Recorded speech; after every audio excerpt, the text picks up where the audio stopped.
I'm sure some of these concerns are shared by you also, and also the concern about the health ministry being devolved. You have expressed concern. I'm sure that government has engaged with you. They've tried to explain why they're doing it. Have your concerns been addressed regarding the devolution of the health ministry down to the provinces?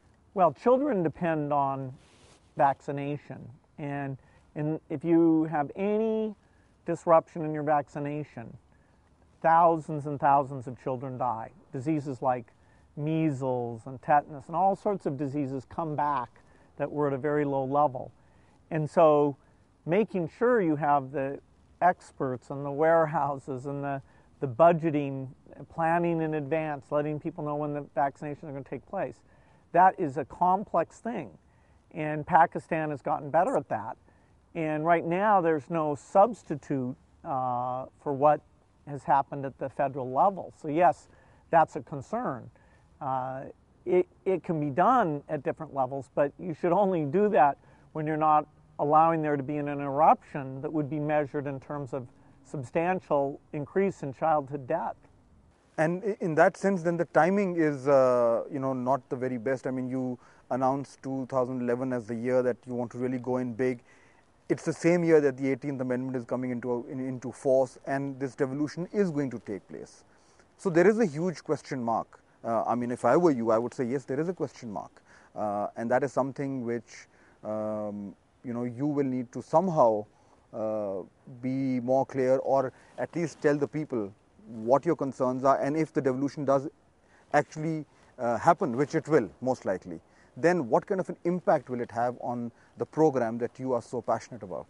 Well, certainly there's many ways to organize things, but you want to make sure there's not an interruption on behalf of the children. And so, when the understanding of the warehouse and the donations and the auditing, all that complex budgeting stuff, when that's totally ready for every one of the states, then fine. But you have to make sure that the children aren't the victim of some gap of a program that is by far the most important health program that there is, and whose costs are largely funded by foreign donors. And no concrete commitment from the government of Pakistan on this particular point? Well, there needs to be a plan. So, I think it's been raised as a priority, and, I think there's still time to make sure that only as people are ready do you get rid of the budgeting and the expertise that's already there. So it would be correct to say that on this particular aspect you would be personally following it up with the government of Pakistan?